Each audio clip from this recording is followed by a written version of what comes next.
आप इन्हें आधुनिक भारत के शिल्पकार यानी कि आर्किटेक्ट ऑफ मॉडर्न इंडिया के रूप में जानते हैं।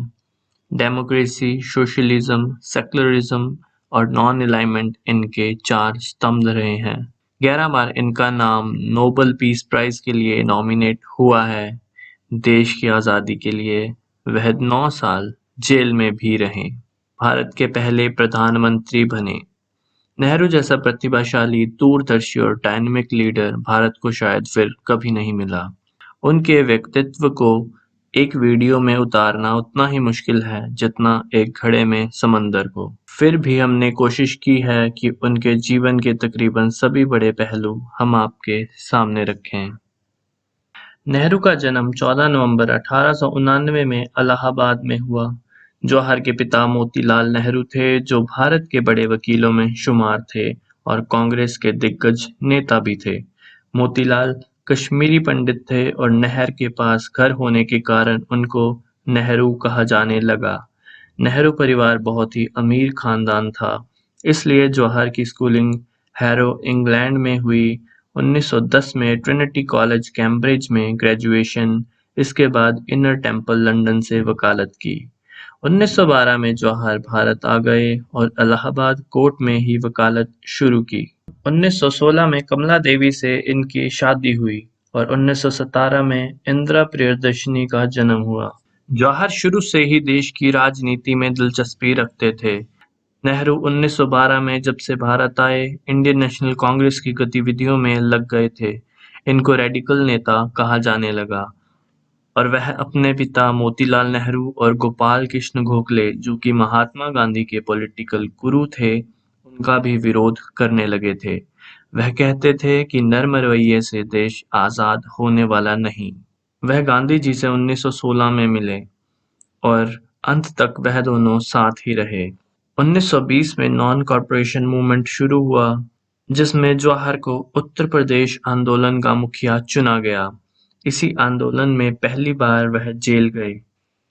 पहले वह 88 दिन के लिए जेल गए। उसके बाद 1922 में उन्होंने तकरीबन 2 साल जेल में गुजारे। चौरा चौरी इंसिडेंट के बाद गांधी जी ने आंदोलन वापस लिया तो कांग्रेस में टूट हुई। नई पार्टी बनी स्वराजिस्ट। जवाहर के पिता मोतीलाल नेहरू और सी.आर. दास ने पार्टी बनाई, लेकिन जवाहर गांधी के साथ ही रहे, कांग्रेस के साथ रहे। 1923 में जनरल सेक्रेटरी बने। नेहरू ही वह पहले नेता थे जिन्होंने पूर्ण स्वराज की बात की। 1928 तक कांग्रेस डोमिनियन स्टेटस की मांग ही करती रही। आखिर 1929 में नेहरू कांग्रेस के प्रेसिडेंट बने और 26 जनवरी 1929 को कांग्रेस के लाहौर सेशन में पूर्ण स्वराज की मांग की। इसीलिए 26 जनवरी को 1947 तक आज़ादी दिवस के रूप में मनाया जाने लगा। 1929 में एक यूपी के यंग लीडर से नेहरू देश के बड़े नेता के रूप में उभरे। ऐसा नेता जिसकी बात गांधी जी भी मानने लगे थे और ऐसा नेता जो गांधी जी को पब्लिकली क्रिटिसाइज भी कर देता था। 1930 में गांधी जी ने सिविल डिसोबीडियंस मूवमेंट शुरू किया। इस दौरान नेहरू को काफी टाइम जेल में रहना पड़ा। 1930 से 1934 तक लगभग नेहरू जेल में ही रहे थे। 1937 में नेहरू के नेतृत्व में देश में कांग्रेस ने प्रोविंशियल इलेक्शन में बड़ी जीत हासिल की। सभी राज्यों में कांग्रेस की सरकार बनी।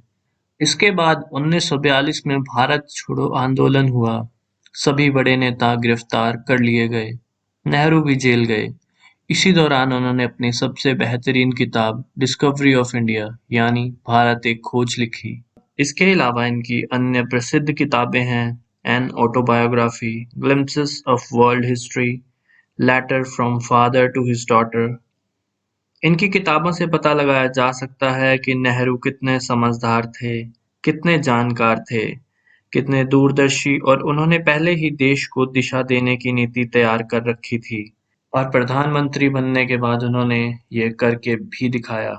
1946 में नेहरू को भारत की अंतरिम कैबिनेट का अध्यक्ष चुना गया। यहाँ एक किस्सा मशहूर है। कहा जाता है कि कांग्रेस ने तो पटेल को चुना था, लेकिन गांधी जी के दखल के बाद ही नेहरू को प्रधानमंत्री यानी कि कैबिनेट का नेता चुना गया था।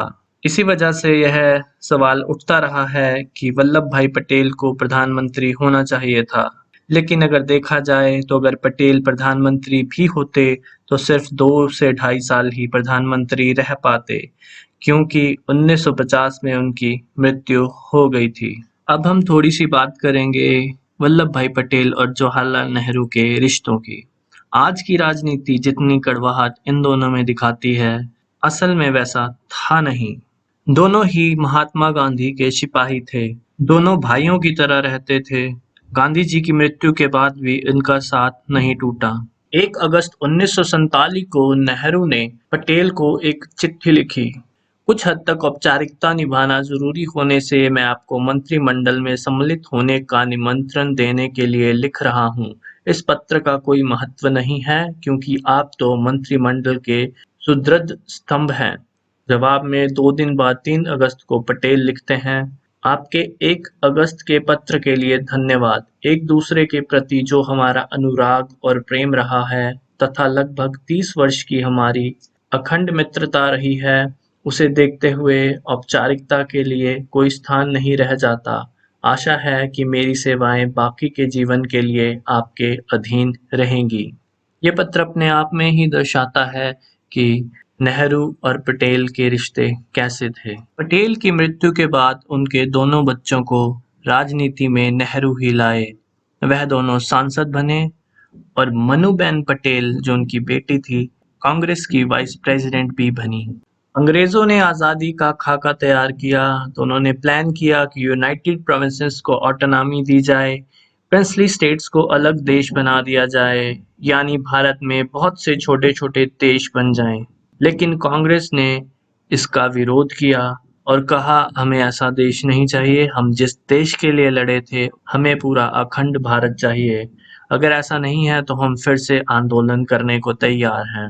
वह इसमें तो अंग्रेजों से जीत गए, लेकिन पाकिस्तान बनाने से नहीं रोक पाए।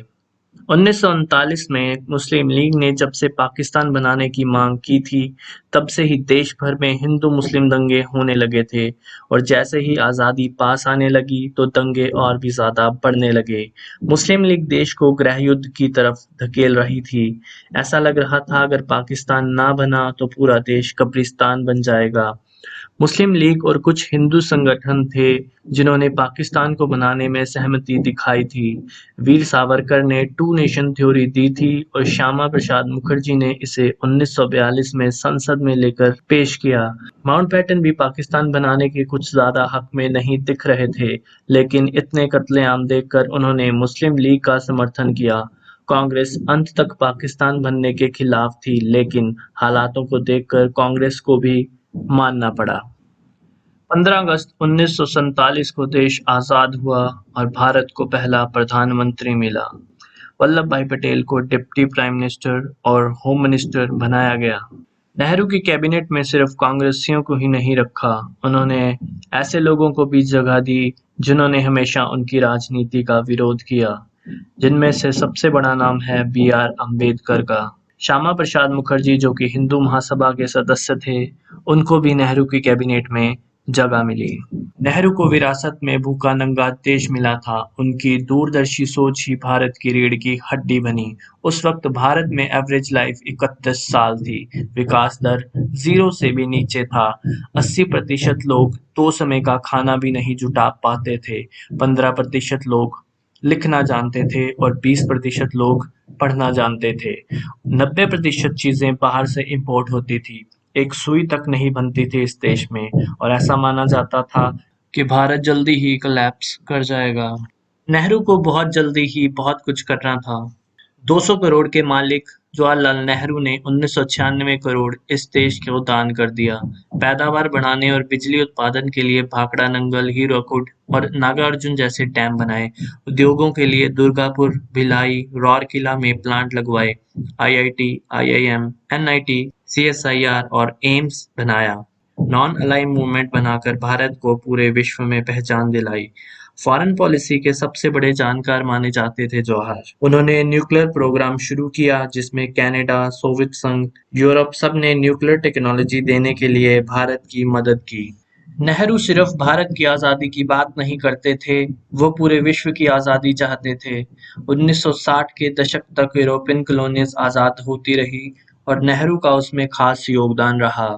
नेहरू ने हमें आज़ादी दिलवाई नहीं बल्कि आज़ादी दी। भारत को democracy the, freedom of speech the, freedom of religion दिया, वोट देने का अधिकार दिया, धर्मों के नाम पर, जात के नाम पर बांटना खत्म किया, आदमी और औरत को एक बराबर रखा।